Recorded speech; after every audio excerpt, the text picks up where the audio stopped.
You assume that in the 21st century, the age of exploration is over.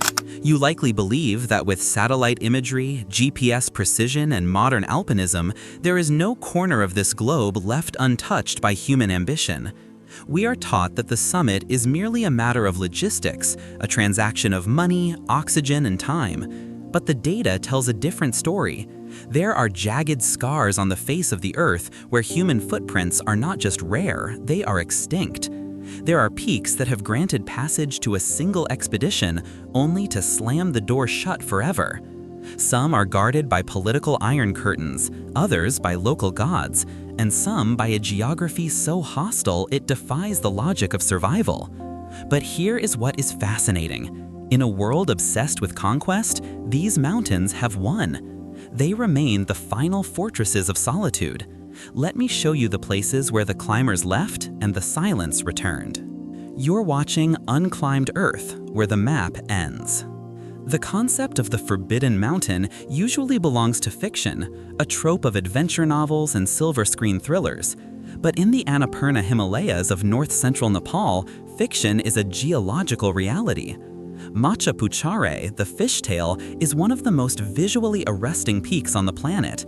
Its double summit rises like a jagged fin, splitting the skyline with such geometric violence that it draws the eye before the massive bulk of Annapurna itself. Yet, if you look at the climbing records, you will find a strange anomaly. While Everest sees hundreds of boots churning its snow into slush every May, Machapuchare stands pristine. It has been climbed, or rather nearly climbed, exactly once.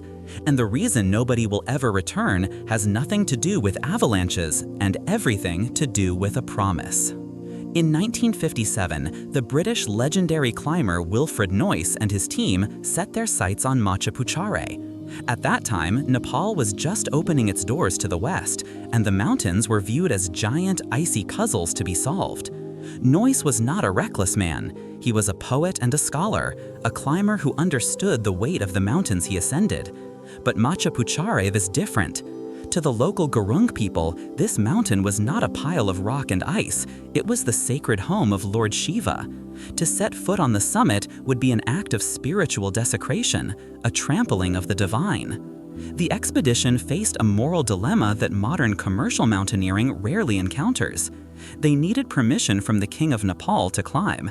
The king, balancing the influx of Western explorers with the deep spiritual traditions of his people, granted the permit with one strict, non-negotiable condition. The climbers could go up, but they could not stand on the summit. They had to stop short. They had to leave the god undisturbed. Noyce and his climbing partner, ADM Cox, fought their way up the North Ridge.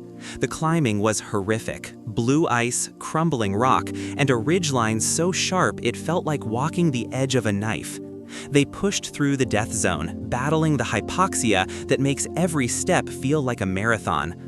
They got within 100 feet of the true summit. The prize was right there. A few more minutes of effort and they would have claimed the first ascent of one of the world's most beautiful mountains. But Noyce was a man of his word. In the thinning air, amidst the howling wind, they stopped. They turned their backs on the summit and descended, leaving the final snows untouched. Since that day, the mountain has been officially closed. There were rumors of an illegal attempt in the 1980s by a rogue climber who later died on another peak, taking his secrets to the grave. But officially, Machapuchare remains unsummited. The government of Nepal, usually eager for the revenue of climbing permits, has refused to open it. The fishtail remains a sanctuary. It is a rare example of restraint in an age of excess, a reminder that some places are more valuable as mysteries than as conquests. The 1957 expedition was the first and the last. The mountain has been returned to the gods, and as you gaze at its sharp, twisted peak from the lakeside city of Pokhara, you are looking at a place where humanity voluntarily stepped back. But while Machapuchare is protected by law and religion, other peaks are guarded by something far more tangible: the sheer, crushing isolation of the jungle. Move your gaze east, across the jagged spine of the Himalayas, to the borderlands where Myanmar meets Tibet. Here lies Hkakabo Razi. At 5,881 meters, it is likely the highest peak in Southeast Asia, though even that fact is disputed because the region is so poorly mapped. This is not the clean, white world of the high Everest region. This is a nightmare of biodiversity. Hkakabo Razi is a mountain that fights you long before you reach the snowline. To even approach the base camp requires a weeks-long trek through dense malarial rainforests. The approach involves crossing suspension bridges made of rotting bamboo, battling leeches that bleed you dry, and navigating a geopolitical gray zone that few outsiders ever see. The mountain itself is a jagged tooth of black rock and hanging glaciers rising out of a sea of grain. It has been climbed exactly once. In 1996, the legendary Japanese climber Takashi Ozaki, a man who had summited Everest and K2, managed to stand on the top. Ozaki was a beast of a climber, a man who thrived on suffering. He and his partner Nima Geltsen navigated the treacherous ridges and claimed the summit. But Ozaki didn't return with stories of glory, he returned with stories of horror. He spoke of the relentless approach, the crumbling rock, and the feeling that the mountain actively wanted them gone. He never went back. For nearly 20 years, Hkakabo Razi sat alone. Then, in 2014, a National Geographic team attempted to repeat the feat. They were some of the best alpinists in the world, equipped with modern gear and supported by a massive logistical operation. They failed. The mountain broke them. They ran out of food, they ran out of time, and the psychological toll of the approach shattered the team's cohesion. They turned back just shy of the summit, depleted and humbled. Hkakabo Razi remains a one-ascent wonder. The difficulty of the approach, combined with the political instability of the region and the technical ferocity of the climb, makes it unlikely that anyone will return anytime soon. It stands as a testament to the fact that height is not the only measure of difficulty. You can climb an 8,000-meter peak in Pakistan with less trouble than it takes to just reach the base of this Burmese monster. It is a mountain that demands a price no modern climber is willing to pay. The jungle has reclaimed the path, and the summit remains the solitary domain of Ozaki's ghost.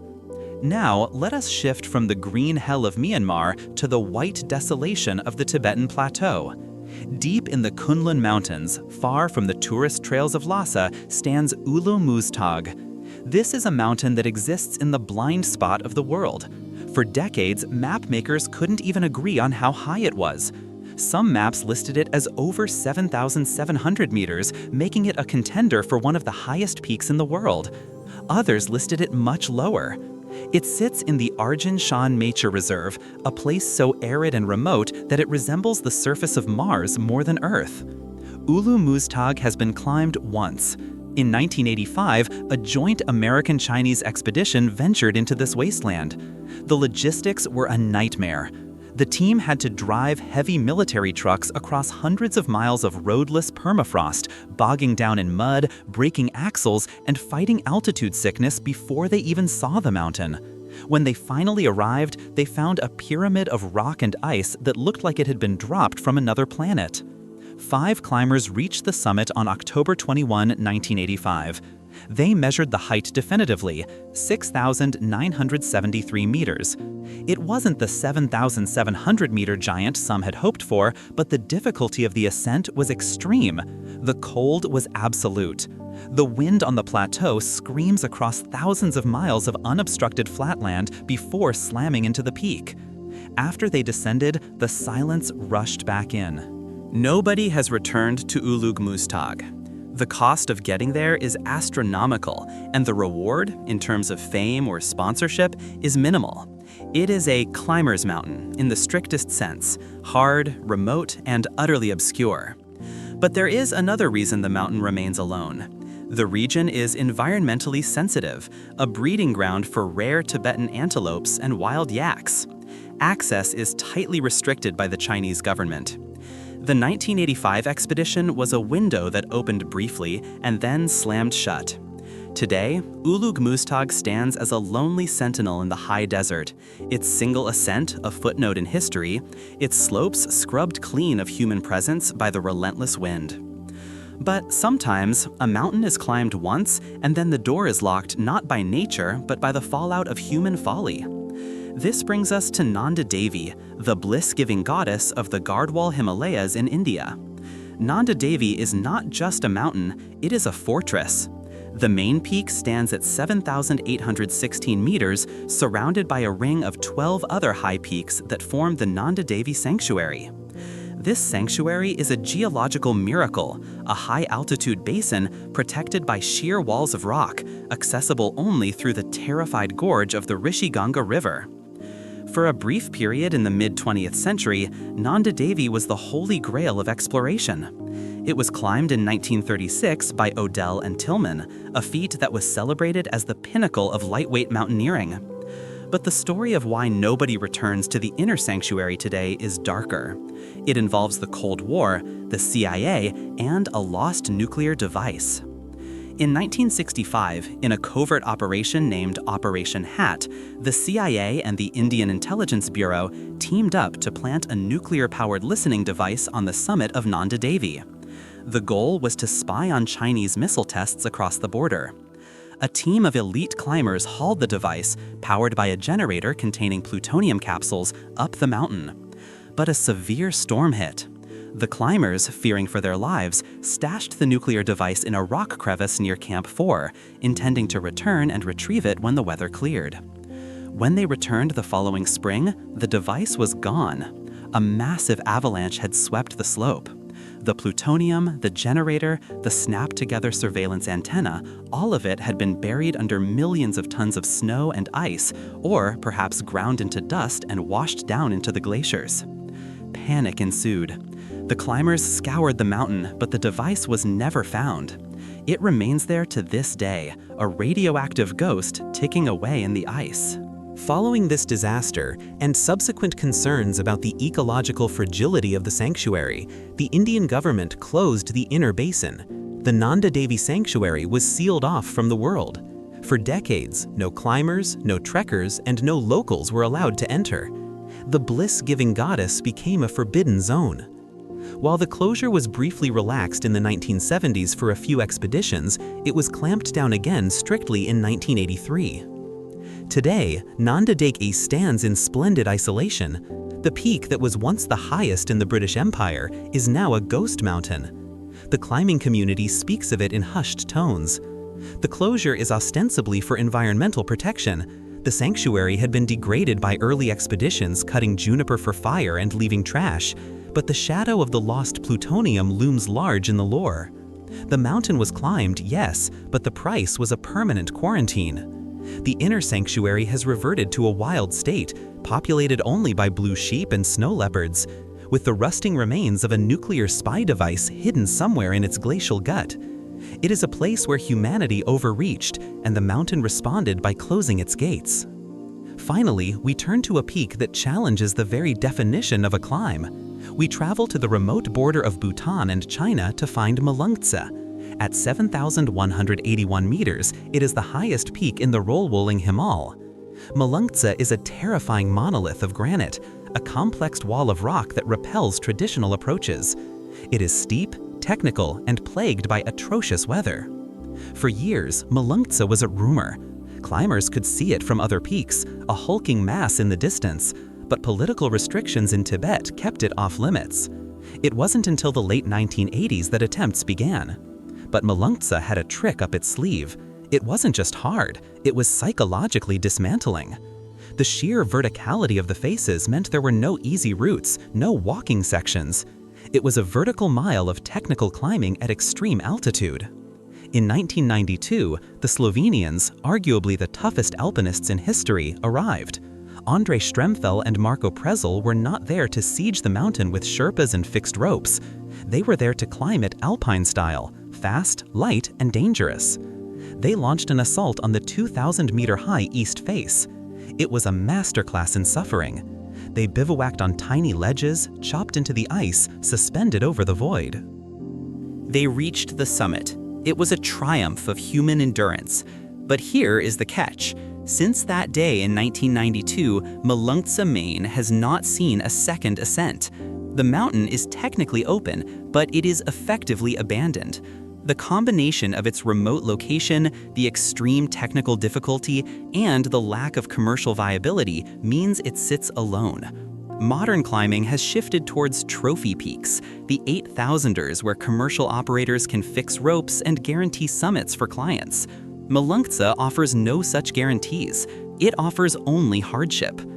The Slovenians proved it could be done, and in doing so, they seemingly closed the book. There is a strange phenomenon in high-end alpinism where a perfect first ascent acts as a deterrent. The style was so pure, the climb so difficult that repeating it feels redundant, and improving on it feels impossible. Melungtse sits in the silence of the roll walling, a one-and-done peak that watches the commercial circus on Everest from a distance, untouched and uninterested. These 5 mountains, Machapuchare, Hkakabo Razi, Ulugh Muztagh, Nanda Devi, and Melungtse, remind us of an uncomfortable truth. We are not the masters of this planet. We are guests. And like any house, there are rooms we are not welcome in. The psychology of the one ascent is fascinating. It breaks the narrative of progress. We are used to the idea that once a barrier is broken, the floodgates open. Bannister runs the 4-minute mile, and suddenly everyone does. Hillary climbs Everest, and now there are queues at the Hillary step. But these mountains defy that logic. They allowed one interaction, one brief moment of contact, and then they withdrew. In the case of Machapuchare, it was a withdrawal based on respect, a recognition that the spiritual weight of a place exceeds the value of a climber's ego. With Nanda Devi, it was a withdrawal forced by our own destructive tendencies, a quarantine of our own making. With Hkakabo Razi and Ulugh Muztagh, it was the geography itself that said enough. The cost of entry was simply too high to pay twice. There is a beauty in this finality. In a world where every square inch is mapped, tagged, and geotagged, these peaks represent the unknown. They are the blank spaces on the mental map. When you look at a picture of Machapuchare, you are not looking at a route or a challenge. You are looking at a sovereign entity. The climbers who stood on these summits, Noyce's team stopping just short, Ozaki battling the jungle, the CIA team fleeing the radiation, the Slovenians shivering on the granite, they share a unique bond. They are the only witnesses. They saw the view that no one else will see. They hold memories that cannot be peer-reviewed or repeated. And perhaps that is how it should be. If we climbed everything, if we returned to every peak again and again, we would lose the sense of awe that draws us to the mountains in the first place. We need the forbidden. We need the unrepeatable. We need to know that there are still dragons on the edge of the map, and that sometimes the dragon wins. The silence of these peaks is not empty. It is heavy. It is filled with the wind that scrubs the footprints away, the snow that buries the fixed ropes, and the time that erases the memory of our brief, fragile presence. They are the mountains of the once, and as far as the future is concerned, they will remain the mountains of the never again. As you sit here, safe and warm, looking at the screens that bring these images to you, remember that the screen is the closest you will ever get. These mountains are not waiting for you. They are not waiting for anyone. They have closed their eyes. The expedition is over. And in that refusal, in that absolute rejection of human persistence, they achieve a summit higher than any climber could ever reach. They achieve the summit of immortality. Because the only things we truly respect are the things we cannot possess. These 5 peaks will never be conquered. They were visited, briefly, by a species that didn't belong, and then they went back to sleep. The map ends here, and for once, we have to be okay with that.